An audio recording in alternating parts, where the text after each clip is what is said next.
Hi, I'm Ruthie Dahle and welcome to my channel and welcome to Mental Health Thursdays. And today I'm going to be talking about fighting to survive. So if you want to know more about that, then keep on watching.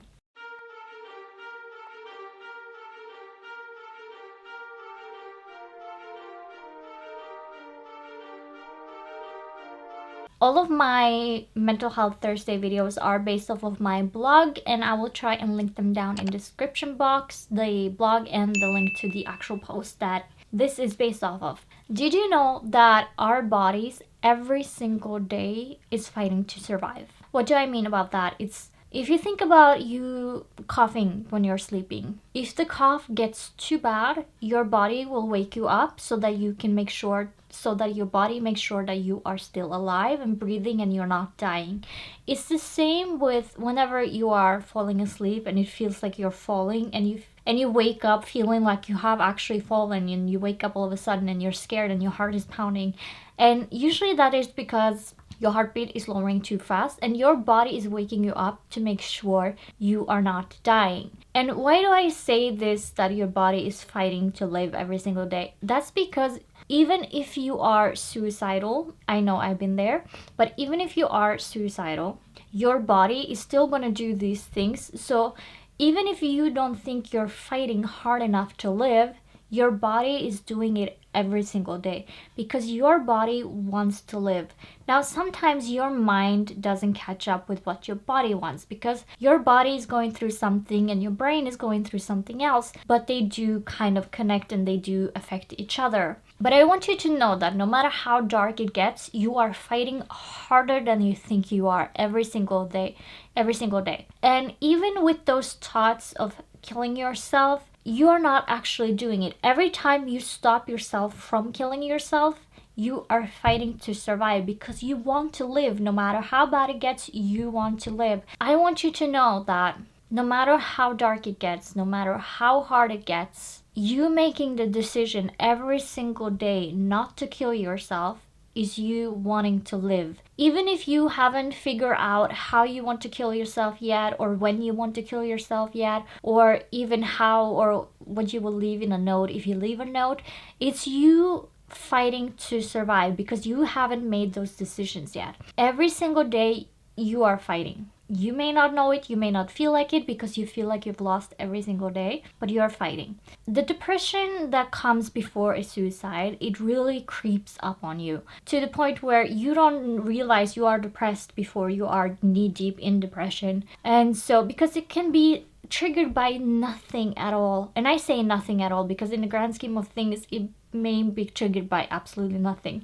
It doesn't have to be a big bad event. It can be you having a bad day, bad month, bad week. It doesn't really matter. What matters is that it takes a foothold in you and it drags you down bit by bit, and you don't realize it's doing it until you are all the way down there, and it's harder to get out. The further down you are into depression, the harder it is to get out. And another thing about depression is that it's tunnel vision, which means that even if a lot of good things are happening to you, you cannot see it because you are tunnel vision. You can't see the good that's going on right here. You can't see the good that is coming right here because it's tunnel vision. You don't see anything but the negative. And it's kind of like, I don't know if you know about horses when they get those, to kind of keep them from looking to the side, they get these shades or whatever. I don't remember the name. I used to know, but I don't remember. It's like depression puts that on you, and it's doing it against your will. It's just putting that on you, and you're like covered from all of the goodness that is going on around you. And I need you, if you are in depression, to know that is exactly what is going on. You have a tunnel vision, so you can't see the positive in life because it's on the outside of this. It's outside of your view, but it is there. The positive things are there. Trust me, they are. How do I know about depression? How do I know about any suicide? Before I was 9 years old, I was sexually assaulted by a family friend. Now, that person also decided he wanted to groom me so that I would be the perfect girlfriend for him when I was of age.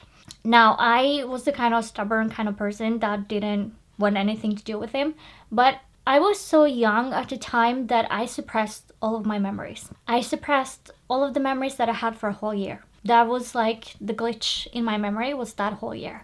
And I was also bullied at school by everyone, by teachers, by everyone in school. Didn't matter if they were younger than me or older than me, I was bullied by everybody at school. But at home, my life was great. I had the best family, I had the best friends, I was happy and I was laughing and I was happy. And so young little me that had suppressed the memory of the sexual assault didn't understand why I was so miserable in school and so happy at home. But at this, and it felt like I was 50-50. I was 50% sad, 50% happy. That's what it felt like. And for the life of me, I couldn't figure out why, when it's 50-50, I want to kill myself. I didn't understand why. I thought like something else bad must have happened for me to think this way, because I have a bad day at school, but that's only a few hours a day. And then when I'm at home, I have a great few hours. And so it is really 50-50. So why is the bad heavier and stronger than the good part? But I couldn't remember that I was sexually assaulted. And so when I came to my suicide, I knew exactly what I wanted. At first, I wanted to shoot myself, but I knew as a kid I can't get a hold of a gun. And I knew that the only gun that maybe I could get a hold of was a rifle, but my arms are not that long, so I can't shoot myself. And I wanted to shoot myself in the head because it would be quick. But then I figured I can get a hold of rope, so I will hang myself. Even if I know that's going to be painful, because trust me, suffocation, that's painful. And I figured the tree that I wanted to hang myself in, but I could never figure out the note that I wanted to leave behind. And I wanted to leave a note behind because I wanted everybody at school to know what they did to me. I wanted every single person to know what they did to me. But then I remembered something. Every time I thought about killing myself, I knew the tree, I knew I could get my hands on a rope, even though I was like 7 or 8. I knew exactly how I could do it. But every single time that I couldn't figure out what to leave in the note or anything like that, it was me fighting to live. And I could never figure out what to say because I didn't know how to phrase it that would make an impact on them, what they did to me, an impact that would last more than 10 minutes, you know? Because I remember this girl in my school, she didn't kill herself, she died of sickness. And I didn't really know her, and because she was a few years older than me, I didn't know her at all. And so, but her class was sad for 10 minutes. Her class was crying for her for 10 minutes. And that's just because they felt obligated to do so. And for me, I thought, what kind of friends are that? What kind of friends do that? I mean, if I knew the person and I knew they died, I would be sad for a lot longer than 10 minutes. And so that's when I realized that kids' attention span is 10 minutes. And so if I left a note saying that you did this to me, maybe naming a few people, it would maybe set off their day by half an hour. After that, they would be over it. They would have moved on, and me killing myself wouldn't have made the impact on their life that I wanted it to do. Another thing that I had planned out with me hanging myself is that I was gonna hang myself in the tree that the school took pride in. It was the school's pride and joy, so to speak. And I wanted to do it early in the morning or late at night, in a way so that my parents wouldn't be the one to find my body, because I didn't want to do that to them. And if you think about it, how you want to die and how you want to kill yourself, there are certain people you don't want to hurt, and there are certain people you don't want finding your body. You care more than you think, and you're fighting more than you think. Because if you can care for somebody else, even no matter how horrible your life is, if you can still care for somebody that much, you are not really wanting to kill yourself. You're not ready to die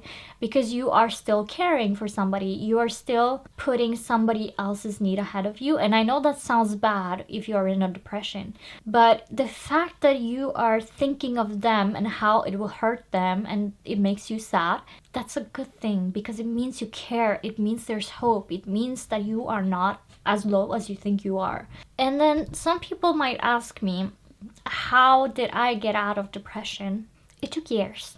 it took so many years. As I got older, I got stronger. So I know that a lot of people get tired from doing battle after battle after battle, but just know that with every battle you win, and I say win because every day where you wake up, you think of killing yourself, but you manage to go to bed and you live through that whole day, that is a win. So for every battle you win, you actually become stronger, but depression doesn't want you to know that. But you should know that every single battle you win, every single time that you have the decision to live, you are in fact winning. You are getting stronger.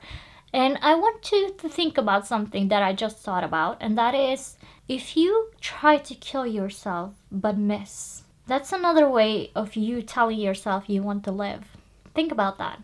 You missed on purpose. It wasn't an accident. You missed on purpose. Or maybe you were about to do something but somebody walked in. It was an accident that they walked in. It wasn't an accident. And so the fact that you are here today, here with us, the survivors, I'm getting emotional. But it's a sign that you are supposed to be here. You are supposed to be here with us. And you are supposed to keep fighting. And I know that your surroundings may not give you happiness, and maybe people in your life doesn't give you the happiness that they used to. But I want you to think about something, and you don't have to do everything all at once. But one thing the depression does to us is the things that used to give us joy no longer gives us joy, because everything must suck when you are depressed. It's just the way depression wants it to be. But try starting up the few things that are easy for you to do mentally and physically that used to bring you joy. Maybe that is making a good meal instead of throwing something together. Maybe it's taking the walks that you used to do. Maybe it's going out for a movie that you used to do. Maybe it's starting up a hobby. You can do it slow. And doing those things, it will not give you joy right away. Trust me, it will not give you joy right away. But when you keep at it and you keep doing things that you normally used to do that used to give you joy, the joy will come back. The joy will come back. It may take a long time, but it will come back. Trust me, it will come back. Now, that is all I have for you today. And if you liked the video, please leave a like down below. And if you have any questions or anything like that, then leave a comment down below. And if you want more content like this, then please hit the subscribe button and the notification bell, and you will be notified when I upload a video. I post my Mental Health Thursday videos every Thursday at 7 o'clock Norwegian time, which makes it about 2 o'clock New York time. Christmas break will be next week, so I will take the week off, but I will be back again on the new year. And in the meantime, if you want to read more about any struggle that you may have in life, you can just read it on my blog that I will try to link down below, but it is linked on my YouTube channel. With that, I want to say thank you so much for watching, and I will catch you in the next one. Bye.